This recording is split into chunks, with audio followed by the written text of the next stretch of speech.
Hello everyone, my name is Sarang and welcome to the Sarang Morej Pharma Academy। तो आज के video में हम एक नए चैप्टर की शुरुआत करने वाले हैं जिसका नाम है सेडेटिव्स एंड हिप्नोटिक्स पार्ट 1। तो जैसे ही हमने जनरल एनेस्थेसिया को दो मेजर पार्ट में डिवाइड करके डिस्कस किया था, वैसे ही हम सेडेटिव एंड हिप्नोटिक्स को दो मेजर पार्ट में डिवाइड करके डिस्कस करने वाले हैं in the subject pharmacology 1 B pharmacy second year 4th semester. तो अभी तक आपने लाइक नहीं किया है तो like share and subscribe to the Sarang मोरेज फार्मा एकेडमी। तो बढ़ते हैं हमारे फर्स्ट स्लाइड के ऊपर। तो पहले स्लाइड से शुरू करेंगे हम सेडेटिव्स की डेफिनेशन। एक्चुअली सेडेटिव्स क्या कंपाउंड है, कौन से कंपाउंड है, कौन सी मेडिसिन से, उसके बारे में हम डिस्कस करेंगे। Sedatives are the medicaments which subdues excitement and calms the patient without inducing sleep. It causes drowsiness, decreases responsiveness to the stimulation, decreases alertness and motor activity। तो सेडेटिव्स ऐसी दवाई है या फिर ऐसे कंपाउंड है जो कि एक्साइटमेंट को कम करते हैं, पेशेंट को काम डाउन रखने में मदद रखता है और साथ ही में उसको स्लीप नहीं आने देते, मतलब उसको नींद नहीं आने देते। साथ ही साथ में वो ड्राउजीनेस कॉज करते हैं। जो स्टिमुलेशन का रिस्पॉन्सिवनेस रहता है, मतलब किसी इंसान को एक्सटर्नल स्टिमुलेशन आ रहा हो या फिर इंटरनल स्टिमुलेशन आ रहा हो तो उसके रिस्पॉन्सिवनेस को कम करता है। साथ ही में उसके alertness and motor activity reflexes को भी कम करता है।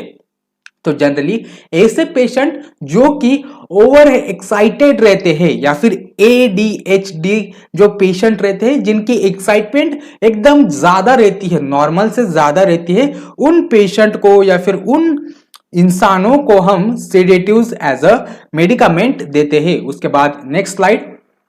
उसके बाद हम देखेंगे हिप्नोटिक्स की डेफिनेशन, उसका क्या मतलब होता है। Hypnotics are the medicament which induces and maintains sleep to the normal arousable sleep. Next point, both sedatives and hypnotics are CNS depressant but they differ from dose action relationship and concentration effect। तो hypnotic ऐसे medicament है, ऐसे compound है जो कि normal arousable sleep लाने में वो मदद करता है, मतलब ऐसी दवाई जो कि नींद लाने में मदद करता है।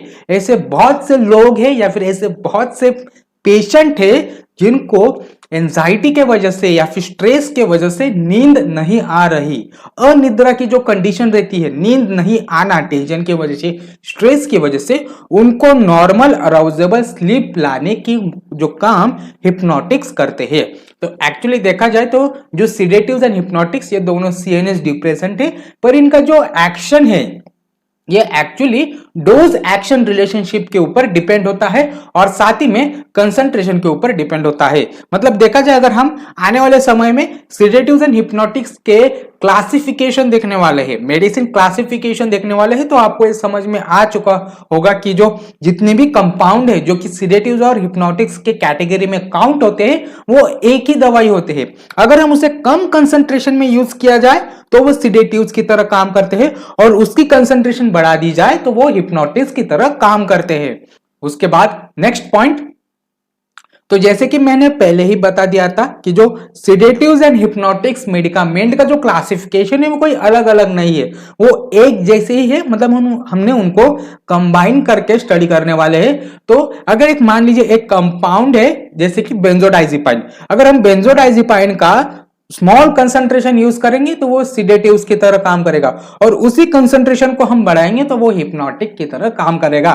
पर हम कैसे जानेंगे कि कोई कंपाउंड सेडेटिव की तरह काम कर रहा है या फिर हिप्नोटिक की तरह काम कर रहा है, हालांकि वो दोनों ड्रग एक ही है। तो अगर हम उनके मोड ऑफ मैकेनिज्म या फिर मोड ऑफ एक्शन के ऊपर हमने उनको डिफरेंशिएट किया है, अगर कोई कंपाउंड बहुत ही क्विक एक्शन प्रोड्यूस कर रहा है शॉर्ट ड्यूरेशन के लिए तो हम उसे हिप्नोटिक्स की कैटेगरी में काउंट करेंगे, या फिर कोई कंपाउंड ऐसे भी हो सकते हैं जो कि स्लो एक्शन प्रोड्यूस कर रहे हैं पर ज्यादा समय के लिए हम उसे सेडेटिव्स की तरह ट्रीट करेंगे। The use of this medicament also showcases the degree of CNS depression. उसके बाद बहुत सारे कंपाउंड ऐसे भी होंगे, तो ये जो स्लीप साइकिल है या फिर जो CNS डिप्रेशन है, जो डिग्री ऑफ CNS डिप्रेशन है, उसके बारे में हम थोड़ा भी डिस्कस करेंगे। तो अगर CNS डिप्रेशन का जो बोल रहे हैं हम, पहले सिडेशन कॉज करेगा, फिर वो हिप्नोटिक्स कॉज करेगा, उसके बाद वो जनरल एनेस्थीसिया कॉज करेगा और लास्ट में वो कोमा कॉज करेगा। मतलब अगर कोई पेशेंट है, अगर हमने उनको एक कंपाउंड लिया है, पर्टिकुलरली फॉर एग्जांपल हमने उनको बेंजोडाइजिपाइन नाम का कंपाउंड दिया है, अगर हम उनको लो कंसंट्रेशन देंगे तो वो सिडेशन कॉज करेगा, उसी कंसंट्रेशन को थोड़ा और बढ़ाएंगे तो वो हिप्नोटिक की तरह काम करेगा, उसी कंसंट्रेशन को हम थोड़ा और बढ़ाएंगे तो वो एक जनरल एनेस्थेटिक के तरह वो काम करेगा। तो जनरल एनेस्थीसिया जिनको भी नहीं पता तो ऊपर आई बटन को क्लिक कर सकते हैं, मैं उनके लिए वो वीडियो वहां पे डाल दूंगा।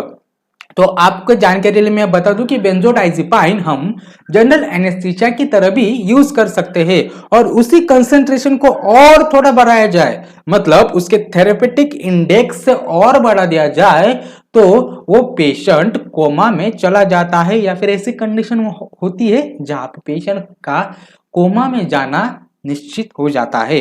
तो उसके नीचे मैंने बोला है कि अगर लो डोज है तो वो सिडेशन कॉज करेगा, अगर वो हाई डोज में हम उसी कंपाउंड को दे रहे हैं तो वो जनरल एनेस्थीसिया का काम कर रहा है, और अगर अल्ट्रा हाई या फिर हाईएस्ट डोज हम उसे दे रहे हैं तो वो पेशेंट कोमा में जा सकता है। They are used to treat insomnia disorder of sleep. उसके बाद नेक्स्ट स्लाइड। तो जैसे कि हमने बोला कि वो इंसोम्निया ट्रीट करने के लिए हम सिडेटिव्स एंड हिप्नोटिक्स देते हैं, तो एक्चुअली पहले ये जान लेंगे कि स्लीप होती क्या है, नींद क्या होती है, हमारे बॉडी में नींद के दौरान क्या क्या फिजियोलॉजिकल और बायोलॉजिकल प्रोसेस होते रहते हैं, उसके बारे में हम थोड़ा देखेंगे। तो स्लीप की पहली definition, it is normal physiological biological phase of rest of the body. The pattern and duration of sleep are as follows. तो स्टेज 0 जिसको हम अवेकिंग फेज भी बोल सकते हैं, स्टेज 1 डोजिंग स्टेज, स्टेज 2 जिसको हम अनइक्विवोकल स्लीप बोलेंगे, stage 3 deep sleep transition, stage 4 cerebral sleep, और सबसे लास्ट वाला है REM स्लीप मतलब रिवॉल्विंग आई मूवमेंट स्लीप। तो ये सारे स्टेजेस होते हैं। जब कभी हम नींद में चले जाते हैं तो इतने सारे स्टेजेस से हमें गुजरना पड़ता है, तब जाके हमें एक गुड क्वालिटी की स्लीप मिलती है। उसके बाद नेक्स्ट स्लाइड। तो स्टेज 0 जिसको हम अवेकिंग फेज या फिर अवेकिंग स्टेज भी बोल सकते हैं, जो कि हमारे टोटल स्लीप टाइम का 1 to 2% काउंट करते हैं। तो उसी स्टेज में हमारे बॉडी में क्या होता है वो देखेंगे हम। The stage starts from lying down to falling asleep. In this stage eye movements are irregular. इस स्टेज में हमारे आई मूवमेंट्स है वो इरेगुलर होते हैं, मतलब जब हम हमारा सर तकिए के ऊपर रखते हैं उस समय से लेके हमें नींद आने तक उस स्टेज को हम स्टेज 0 बोलेंगे। स्टेज 1 जिसको हम डोजिंग स्टेज बोलते हैं, जो कि हमारे स्लीप टाइम का टोटल 3 to 6% काउंट करता है। Eye movements are reduce in this stage, neck muscles are relax in the starting of this stage. तो इस स्टेज में एक्चुअली क्या होता है, हमारी जो गर्दन की मसल्स होती है वो रिलैक्स हो जाती है। स्टेज 2 अनइक्विवोकल स्लीप, जो कि हमारे टोटल स्लीप टाइम का 40 to 50% काउंट करते हैं। In this stage the subject is easily arousable, little eye movements are observed. तो इस स्टेज में थोड़े से कहो है ना आई मूवमेंट्स हमें ऑब्जर्व दिखाई देते हैं। उसके बाद next slide. Stage 3 deep sleep, जो कि हमारे टोटल स्लीप टाइम का 5 to 6% काउंट करता है। This subject is not easily arousable. उसके बाद स्टेज 4 सेरेब्रल स्लीप, जो कि 20% स्लीप टाइम काउंट करता है। In this stage the subject is easily arousable, blood pressure, heart rate and respiration remains steady. इस स्टेज में ब्लड प्रेशर, हार्ट रेट और respiration steady रहता है। Stage 3 and stage 4 are known as slow wave sleep, जिसे हम short form में SWS भी बोलते हैं। उसके बाद नेक्स्ट REM स्लीप, जो कि हमारे टोटल स्लीप टाइम का 20 to 30% काउंट करता है। Dreams and nightmares can occur, heart muscles, blood pressure and respirations are irregular and muscles are relax. तो REM स्लीप में एक्चुअली हमें नाइटमेयर्स ऑकर होते हैं, हमें सपने दिखना शुरू हो जाते हैं, और इसी सपनों के दिखने के दौरान हमारे हार्ट रेट में उतार चढ़ाव होते हैं, ब्लड प्रेशर में फ्लक्चुएशंस आते हैं, रेस्पिरेशन इरेगुलर हो जाती है। Stage 0 to stage 4 occurs in 80 to 100 minutes which repeatedly occurs in 3 to 4 cycles in the whole night। तो जो हमने पहला देखा था अवेकिंग स्टेज 0 और ये जो लास्ट वाला स्टेज है REM स्लीप, ये एक्चुअली 80 से 100 मिनट के अंदर हो जाता है, मतलब 1 से 1.5 घंटे के बीच में। और पूरी रात में वो, मतलब अगर हम उसको टोटल 8 आवर्स के अकॉर्डिंग देखेंगे, 6 to 8 आवर्स में वो एक्चुअली 3 to 4 साइकिल्स ऐसे होते रहते हैं, जो कि हमें गुड क्वालिटी की स्लीप प्रोड्यूस करके देता है। उसके बाद नेक्स्ट स्लाइड, इंसोम्निया। तो बहुत सारे लोगों ने ये देखा होगा, पहले के स्लाइड में भी देखा होगा कि इंसोम्निया, डिसऑर्डर ऑफ स्लीप, अनिद्रा एक्चुअली क्या होता है उसके बारे में हम शॉर्ट में देखेंगे। Insomnia is inability to fall sleep और to remain in sleep for sufficient length of time. ये ऐसी डिसऑर्डर है, बीमारी नहीं बोल सकते, यह हमारे इंटरनल बॉडी चेंजेस की वजह से हमारे नींद के जो क्वालिटी है उसके ऊपर अफेक्ट हो रहा है। मतलब टेंशन हो, एंजाइटी हो, एग्जाम की टेंशन हो या फिर किसी और चीज के काम की टेंशन हो, उसके वजह से हमें जो नींद नहीं आ रही है उसे हम इंसोम्निया बोलेंगे। तो पहला है हाइपरटेंशन, हाई ब्लड प्रेशर, उसके बाद एंजाइटी मतलब स्ट्रेस, टेंशन और पेनफुल कंडीशन जैसे कि इंजरी, एक्सीडेंट। अगर किसी इंसान को एक पर्टिकुलर बॉडी पार्ट में या फिर कोई इंसान अगर एक्सीडेंट से गुजर रहा हो, उसके बाद उसे नींद नहीं आ रही क्योंकि उसकी बॉडी इतनी ज्यादा दर्द करती है कि उसको नींद आने में बहुत दिक्कतें का सामना करना पड़ता है। उसके बाद next slide, types of insomnia. तो 3 टाइप्स है। पहला है क्रोनिक इंसोम्निया जो कि लगभग 3 हफ्तों से भी ज्यादा तक रहता है।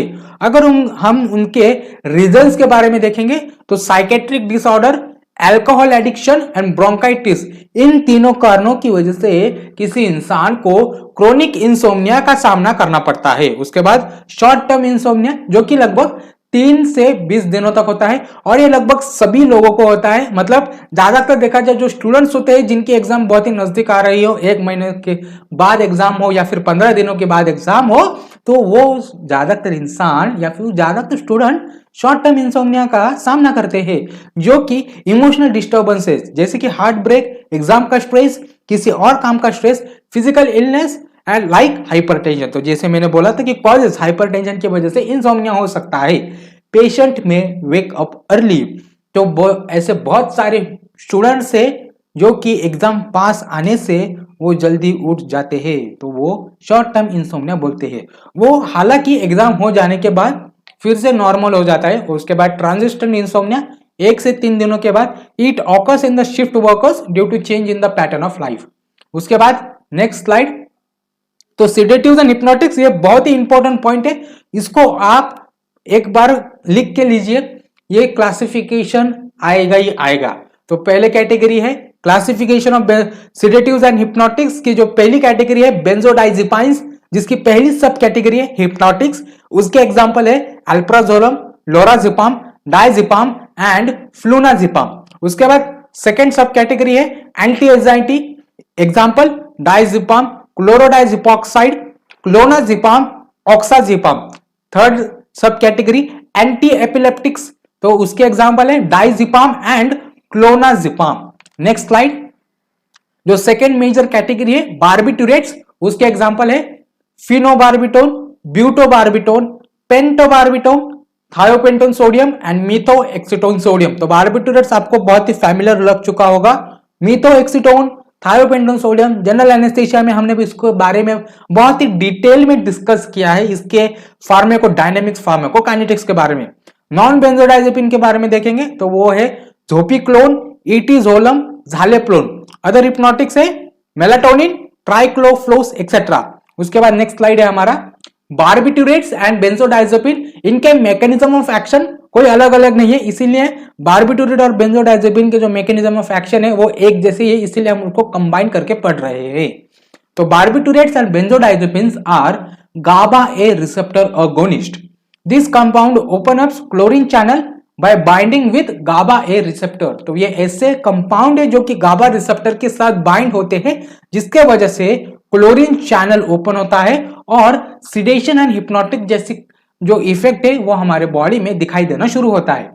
The CNS depression is produced by increasing the time of chloride channel opening. तो जितनी ज्यादा समय क्लोराइड चैनल ओपन रहेगी उतनी ही ज्यादा सीडेटिव्स और हिप्नोटिक्स का इफेक्ट हमारे बॉडी पे दिखाई देगा।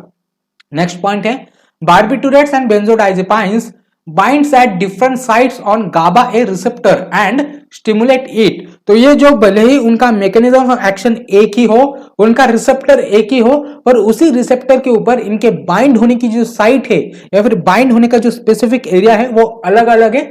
गाबा रिसेप्टर के ऊपर ही है पर उनका बाइंडिंग साइट अलग अलग है। उसके बाद next slide, this results in chlorine channel opening, chloride channel stabilizes the nerve membrane, hence depolarization do not occur such that nerve impulse cannot transmitter। अगर क्लोरीन चैनल ओपन रहा ज्यादा समय के लिए तो जो क्लोरीन चैनल है वो नर्व मेम्ब्रेन को स्टेबलाइज करता है, जिसके वजह से डीपोलराइजेशन नहीं होता है। Barbiturates binds at picrotoxin site while benzodiazepines binds at benzodiazepine binding site over GABA A receptor. तो जैसे मैंने बोला था कि इनका रिसेप्टर एक ही है पर उनका बाइंडिंग साइट अलग अलग है। बार्बिटूरेट्स का पिक्रोटॉक्सिन साइट और बेंजोडाइजेपाइन का BZD binding site. Barbiturates are general CNS depression. Benzodiazepine acts on reticular activating system जो कि हमारे वेकफुलनेस को मेंटेन करता है, लिम्बिक सिस्टम जो कि हमारे थॉट्स एंड मेंटल फंक्शन को कंट्रोल करता है, एंड सेरेबेलम जो कि हमारे मसल रिलैक्सेशन के एक्टिविटी को कंट्रोल और रेगुलेट करता है।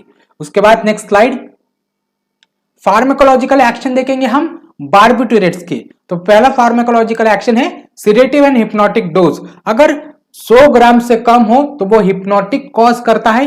It increases REM sleep stage. दो स्टेज 6 हमने बोला था ना, शॉर्ट एक्टिंग बार्बिटूरेट्स जो REM स्टेज 6 कॉज करता है, जो कि हमारे टोटल स्लीप टाइम का 20 to 30% कॉज करता है, जो कि नाइटमेयर्स और ड्रीम्स को इंक्रीज करता है। Sedative dose reduces anxiety and relaxes the mind. उसके बाद सेकंड फार्माकोलॉजिकल एक्शन है एंटी एंजाइटी डोज, जो कि लो डोज में एंटी एंजाइटी की तरह कॉज करता है और मेंटल कामनेस को प्रोड्यूस करता है। Anaesthetic effect, barbiturates produces reversible loss of consciousness, senses and reflexes. Next है anti convergent effect, phenobarbital depresses motor cortex and inhibit abnormal contraction of skeletal muscles occur in the epilepsy। तो epilepsy के condition में जो भी abnormal contractions होते हैं उसको कम करने का काम बार्बिटूरेट्स करता है। उसके बाद नेक्स्ट स्लाइड है analgesic effect, barbiturates increases the sensitivity of pain, जिसको हम हाइपर एल्जेसिया बोलते हैं।